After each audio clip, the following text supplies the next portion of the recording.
శ్రీ మహాగణాధిపతయే నమః, శ్రీమాత్రే నమః. మాచిరాజ్ భక్తి ప్రేక్షకులందరికీ నమస్కారం.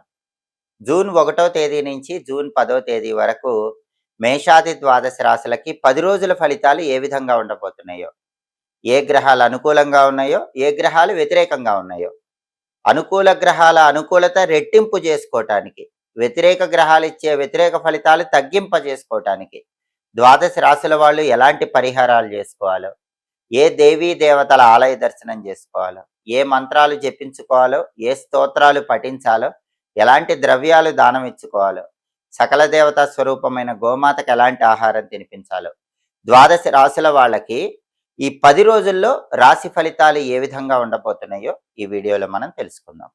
జ్యోతిష శాస్త్ర పరంగా మీ వ్యక్తిగత జాతకాన్ని పరిశీలింపజేసుకోవాలంటే ఎవరైనా సరే 9399990660 ఈ నెంబర్కు మాత్రమే వాట్సాప్లో మెసేజ్ చేయటం లేదా కాల్ చేయటం చేయాలి. ఈ నెంబర్ తప్ప మాకు ఏ నెంబరు కూడా అఫీషియల్గా లేదు. చాలామంది నా శిష్యులని చెప్పుకొని అనేక మందిని వేల రూపాయలకు మోసం చేస్తున్నారన్న విషయము నా దృష్టిలోకి వచ్చింది. కాబట్టి ఎవరు కూడా అలాంటి మోసాలు నమ్మకండి. చాలామంది నా వీడియోలో కొంత భాగం కట్ చేసి షార్ట్ లాగా వేసి దానిపైన వేరే నెంబర్ ఇచ్చుకొని ఆ వేరే నెంబర్కి కాల్ చేస్తే ఉచితంగా జాతకం చెప్పబడునని చెప్తూ వేల రూపాయల మోసం చేస్తున్నారు. గురువుగారి శిష్యులని చెప్పి చాలామంది నమ్మి మోసపోతున్నారు. అలాంటి మోసాల నుంచి అందరూ బయటపడండి. మరొక్కసారి చెప్తున్నాను, 9399990660 ఈ నెంబర్ తప్ప, ఈ ఫోన్ నెంబర్ తప్ప ఇంకా ఏ ఫోన్ నెంబరు కూడా మాకు లేదు. మీరు ఏ ఫోన్ నెంబర్ సోషల్ మీడియాలో కనిపించినా సరే ఈ నెంబర్ తప్ప, నా వీడియో ఉన్నా సరే, జ్యోతిష్యం చెప్పబడును అని ఉన్నా సరే, గురువుగారి శిష్యులమని చెప్పినా సరే నమ్మకండి. నమ్మి ధనాన్ని మోసపోకండి. దయచేసి అందరూ కూడా ఈ సోషల్ మీడియాలో మోసాలకి దూరంగా ఉండండి. ఆ మోసాల నుంచి బయటపడండి. మీ డబ్బులు కాపాడుకోండి. తదుపరి మీనరాశి. మీనరాశి వాళ్ళకి జూన్ 1వ తేదీ నుంచి జూన్ 10వ తేదీ మధ్యలో గ్రహాల సంచారాన్ని పరిశీలిస్తే సూర్యుడు 3వ స్థానంలో అద్భుతంగా ఫేవరబుల్ రిజల్ట్స్ ఇస్తున్నారు. సూర్యుడి బలం ఎక్సలెంట్గా ఉంది కాబట్టి ప్రమోషన్ ప్రయత్నాలు అనుకూలిస్తాయి. ఆఫీసులో కొలీగ్స్, బాస్ అందరూ మీకు ఫేవరబుల్గా ఉంటారు. పాలిటిక్స్లో చక్రం తిప్పగలుగుతారు. అగ్రికల్చర్ ఫీల్డ్లో మంచి లాభాలు పొందగలుగుతారు. అలాగే అనారోగ్యాలు క్లియర్ చేసుకోగలుగుతారు. బ్రహ్మాండమైన ఆరోగ్యాన్ని పొందగలుగుతారు. తండ్రి వైపు బంధువులతో కానీ తండ్రితో కానీ ఉన్న డిస్ప్యూట్స్ క్లియర్ అవటం వల్ల మంచి రిలేషన్స్ పెరిగే అవకాశాలు ఎక్కువగా ఉన్నాయి. రవి 3వ స్థానంలో ఫేవరబుల్గా ఉండటం వల్ల ఈ ప్రయోజనాలన్నీ కూడా మీనరాశి వాళ్ళు పొందగలుగుతారు. కెరీర్ టాప్ పొజిషన్కి వెళ్ళిపోతుంది. ఫ్యామిలీ రిలేషన్స్ పరంగా కూడా మంచి బెనిఫిట్స్ అనేవి కనిపిస్తూ ఉంటాయి. ఆరోగ్యం కూడా చాలా చక్కగా ఉంటుంది. అయితే బుధుడు మాత్రం మీనరాశి వాళ్ళకి 4వ స్థానంలో ఉండటం కూడా అద్భుత ఫలితాలను కలిగింపజేస్తుంది. రవి 3లో ఎంత అద్భుత ఫలితాలు ఇస్తాడో బుధుడు 4వ స్థానంలో కూడా అంతే అద్భుత ఫలితాలు ఇస్తాడు. కాబట్టి మీనరాశి విద్యార్థులకు ఎక్సలెంట్గా ఉంటుంది. వాళ్ళు ఏ ఎగ్జామ్ రాసినా నెంబర్ 1 ర్యాంక్ వస్తుంది.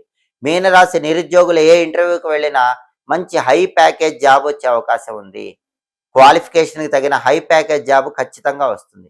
వ్యాపారస్తులకైతే ఊహించిన దానికంటే 10 రెట్లు వ్యాపారంలో లాభాలు ఎక్కువగా వస్తాయి. అంటే విద్యార్థులకి, నిరుద్యోగులకి, వ్యాపారస్తులకి 4వ స్థానంలో బుధుడి వల్ల బ్రహ్మాండమైన పాజిటివ్ రిజల్ట్స్ మీనరాశి వాళ్ళు పొందగలుగుతారు. కుజుడు మాత్రం 2వ స్థానంలో వ్యతిరేక ఫలితాలు ఇస్తున్నాడు. 2వ స్థానంలో కుజుడు ఉండటం వల్ల కోపం ఎక్కువగా వస్తుంది. ఆ కోపాన్ని అదుపులో పెట్టుకోవాలి. 2వ స్థానం అంటే వాక్స్థానం, కుటుంబ స్థానం, ధనస్థానం అంటారు. వాక్స్థానం, కుటుంబ స్థానంలో కుజుడు ఉండటం అనేది కుటుంబంలో సభ్యులతో అప్పుడప్పుడు గట్టిగా అరిచి మాట్లాడటానికి కారణమవుతుంది. అరవకండి, కోపాన్ని అదుపులో పెట్టుకోండి. అప్పుడు ఎలాంటి ఇబ్బందులు కుటుంబ సభ్యులతో ఉండవు. ఆ కోపాన్ని అదుపులో పెట్టుకోవాలంటే కందులు నానబెట్టి బెల్లంతో కలిపి ఆవుకు పెట్టడం కానీ, కేజింబావు కందులు ఎర్రబట్టలో కట్టి పంతులు గారికి దానం ఇవ్వటం కానీ ఒకసారి చేసుకోండి. నరసింహస్వామి ఆలయ దర్శనం చేసుకోండి, లేదా సుబ్రహ్మణ్య స్వామి ఆలయ దర్శనం చేసుకోండి. ఓం నమో నారసింహాయ లేదా ఓం స్కందాయ నమః మంత్రం 21 సార్లు చదువుకోండి. రోజు మంత్రం చదువుకుంటే 2వ స్థానంలో కుజుడి వల్ల వచ్చే కోపం నుంచి మీనరాశి వాళ్ళు బయటపడచ్చు.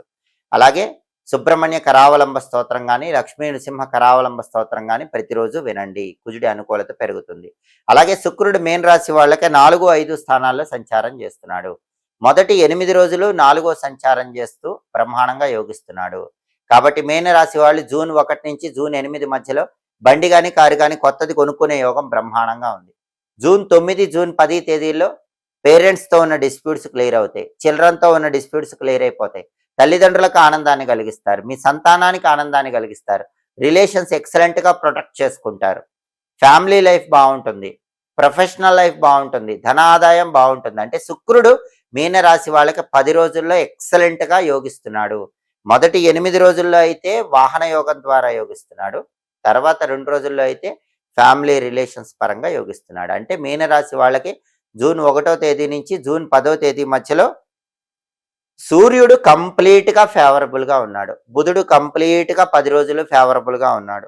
శుక్రుడు కంప్లీట్గా 10 రోజులు ఫేవరబుల్గా ఉన్నాడు. అంటే 10 రోజుల ఫలితాలు చూస్తే 4 గ్రహాల్లో 3 గ్రహాలు కంప్లీట్గా ఫేవరబుల్గా ఉన్నాయంటే మీనరాశి వాళ్ళకి తిరుగులేని రాజయోగం జూన్ 1 నుంచి జూన్ 10 మధ్యలో పట్టబోతోందని చెప్పటంలో ఏమాత్రం సందేహం లేదు. కేవలం కుజుడికి సంబంధించినటువంటి పరిహారాలు మాత్రమే చేసుకుంటే మీనరాశి వాళ్ళు ఇంకా అద్భుతమైన శుభ ఫలితాలు అందిపుచ్చుకోవచ్చు. మీనరాశి వాళ్ళ జీవితంలో మరిచిపోలేని అద్భుతమైనటువంటి సంఘటనలు చోటు చేసుకునే కాలంగా జూన్ 1 నుంచి జూన్ 10 మధ్యలో చెప్పవచ్చని చెప్పటంలో ఏమాత్రం సందేహం లేదు. ప్రతి 3 సంవత్సరాలకు ఒకసారి అధిక మాసం వస్తూ ఉంటుంది. ప్రస్తుతము అధిక మాసం నడుస్తోంది కాబట్టి మామూలు నెలల్లో చేసేటటువంటి పూజల కంటే, దానాల కంటే, స్తోత్ర పారాయణల కంటే అధిక మాసంలో చేసే పూజలు, దానాలు, స్తోత్ర పారాయణలు కొన్ని వేల రెట్లు ఎక్కువ ఫలితాలను కలిగింపజేస్తాయి. అధిక మాసాన్ని అందరూ సద్వినియోగం చేసుకుంటే జాతక దోషాల నుంచి సులభంగా బయటపడచ్చు. అధిక మాసంలో ఏం చేయాలి? శుభ కార్యక్రమాలు చేయకూడదు. వివాహాలు, గృహప్రవేశాలు, శంకుస్థాపనలు ఇలాంటివి శుభ కార్యక్రమాలు చేయకూడదు. కానీ పూజలు బాగా చేయాలి, జపాలు బాగా చేయాలి. పూజలు కానీ జపాలు కానీ ఈ మాసంలో ఎక్కువ చేస్తే ఫలితం వేల రెట్లు ఉంటుంది.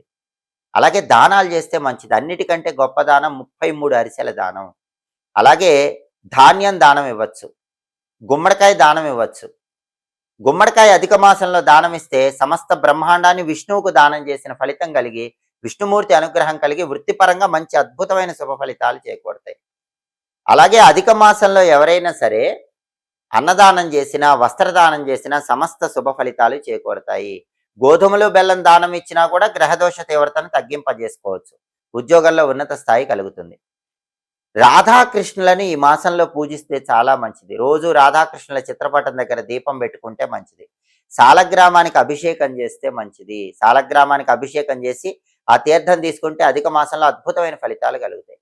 అలాగే ఏదైనా దేవీ దేవతల దగ్గర ఒక దీపాన్ని అఖండంగా వెలిగేలాగా చూస్తే అధిక మాసంలో చాలా మంచిది. అధిక మాసంలో దీపదానం చేయమని పురుషోత్తమ మాహత్యం అనే గ్రంథంలో పద్మపురాణంలో చెప్పారు. దీపదానం అంటే కార్తీక మాసంలో లాగా ప్రమిదలో నూనె కానీ నెయ్యి కానీ పోసి ఒత్తులు వేసి ఆ ప్రమిద దానం ఇవ్వటం కాదు. దీపదానం అంటే విష్ణు స్వరూపమైన చిత్రపటం దగ్గర లేదా విష్ణుమూర్తి విగ్రహం దగ్గర లేదా తులసి కోట దగ్గర ఒక దీపాన్ని అఖండంగా వెలిగేలాగా వెలిగించాలి. దీన్ని అధిక మాసంలో ఇచ్చే దీపదానం అంటారు. కాబట్టి కార్తీక మాసంలో దీపదానం వేరు, అధిక మాసంలో దీపదానం వేరు. అధిక మాసంలో దీపదానం అంటే లక్ష్మీనారాయణల దగ్గర కానీ, విష్ణు సంబంధమైన ఫోటో లేదా విగ్రహం దగ్గర కానీ, తులసి కోట దగ్గర కానీ ఎక్కువసేపు అఖండంగా కొండెక్కకుండా ఒక దీపాన్ని వెలిగేలాగా చూడాలి. దానివల్ల విశేషంగా విష్ణుమూర్తి అనుగ్రహం కలిగి సమస్త శుభ ఫలితాలు చేకూరతాయి. అలాగే అధిక మాసంలో పరమేశ్వరుణ్ణి ఎవరైనా సరే 33 మారేడు దళాలతో పూజిస్తే 33 కోట్ల మంది దేవతల అనుగ్రహం కలుగుతుందని మనకి ప్రామాణిక గ్రంథాలలో శివరహస్యం అనే గ్రంథంలో చెప్పారు. కాబట్టి శివ పూజ చేసే వాళ్ళు ఎవరైనా సరే 33 మారేడు దళాలతో అధిక మాసంలో ఈశ్వరుణ్ణి పూజించండి. అలాగే అధిక మాసంలో మృత్యుంజయ మంత్రం చదివితే మామూలు సమయంలో కంటే కొన్ని వేల రెట్లు ఎక్కువ ప్రయోజనాలు కలుగుతాయని కూడా శివరహస్యం అనే గ్రంథం చెప్తోంది. కాబట్టి రోజు మహామృత్యుంజయ మంత్రాన్ని ఓం త్రయంబకం యజామహే సుగంధిం పుష్టివర్ధనం ఉర్వారుకమేవ బంధనాత్ మృత్యోర్ముక్షేయ మామృతాత్ అంటూ రోజు వీలైనన్ని సార్లు చదువుకోండి. మామూలు సమయంలో కంటే తొందరగా శివానుగ్రహం కలుగుతుంది.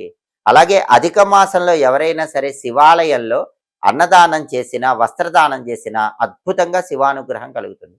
అలాగే శివాలయ ప్రాంగణంలో గొడుగు దానం ఇస్తే కూడా చాలా మంచిది. దానివల్ల కూడా విశేషంగా శివానుగ్రహానికి పాత్రలై గ్రహదోష తీవ్రతను తగ్గింపజేసుకోవచ్చు. అసలు అధిక మాసంలో ఒకసారి విష్ణు సంబంధమైన క్షేత్రానికి వెళ్ళి దర్శనం చేసుకుంటే మామూలు సమయంలో కంటే కొన్ని వేల రెట్లు విశేషమైన ప్రయోజనాలు కలుగుతాయి. అందుకే ఎవరైనా ఒక్కసారి ఈ అధిక మాసంలో పూరీ జగన్నాథ స్వామిని దర్శనం చేసుకుంటే అద్భుత ఫలితాలు కలుగుతాయి. శ్రీరంగానికి వెళ్ళి దర్శనం చేసుకుంటే మంచిది. పూరికి, శ్రీరంగానికి వెళ్ళలేని వాళ్ళు కలియుగ ప్రత్యక్ష దైవం వెంకటేశ్వర స్వామి వారిని తిరుమలలో దర్శనం చేసుకోండి. సంవత్సరంలో వచ్చే 12 నెలల్లో తిరుమల వెళ్ళి వెంకటేశ్వర స్వామిని దర్శనం చేసుకున్న ఫలితం కంటే అధిక మాసంలో వెంకటేశ్వర స్వామిని దర్శనం చేసుకుంటే వచ్చే ఫలితం అనేది ఇంకా అద్భుతమైనటువంటి శుభ ఫలితాలను కలిగింపజేస్తుంది. కాబట్టి ఇలా ప్రత్యేకమైన దానాలు ఇచ్చుకోవటం, శివుణ్ణి ప్రత్యేకంగా పూజించడం, విష్ణువుని ప్రత్యేకంగా పూజించడం చేయండి. అలాగే అధిక మాసంలో లలితా సహస్రనామం చదివితే మామూలు సమయంలో కంటే బ్రహ్మాండంగా ఫలితం ఉంటుంది. లలితా సహస్రనామం చదివి ఆవు పాలతో పాయసం చేసి అమ్మవారికి ఆ పాయసం నైవేద్యం పెట్టి ప్రసాదంగా స్వీకరించండి. కొన్ని కోట్ల రెట్లు విశేషంగా లలితామ్మవారి అనుగ్రహానికి పాత్రలు కావచ్చు. 3 సంవత్సరాలకు వచ్చే ఈ అధిక మాసాన్ని సద్వినియోగం చేసుకోండి. జూన్ 15వ తేదీ వరకు అధిక మాసం ఉంది. ఈ సమయంలో ఎప్పుడైనా ఈ విధి విధానాలు పాటించండి. సమస్త శుభ ఫలితాలను సిద్ధింపజేసుకోండి. ఎప్పటికప్పుడు జ్యోతిష శాస్త్ర పరంగా దినఫలాలు, 10 రోజుల ఫలితాలు, మాస ఫలితాలు, సంవత్సర ఫలితాలు తెలుసుకోవాలన్నా, ఖగోళంలో గ్రహాల సంచారంలో మార్పు వల్ల వచ్చే ఫలితాలు తెలుసుకోవాలన్నా, ట్రాన్సిట్ చేంజెస్ గురించి తెలుసుకోవాలన్నా మాచిరాజు భక్తి ఛానల్ తప్పకుండా చూడండి. మా వీడియోస్ మీకు నచ్చినట్లయితే మా ఛానల్ లైక్ చేయండి, కామెంట్ చేయండి. మా ఛానల్ వీడియోస్ 10 మంది మిత్రులకు షేర్ చేయండి. మా ఛానల్ సబ్స్క్రైబ్ చేసుకోండి. పక్కనున్న బెల్ సింబల్ నొక్కటం మాత్రం మర్చిపోకండి. సర్వే జనాః సుఖినో భవంతు. స్వస్తి.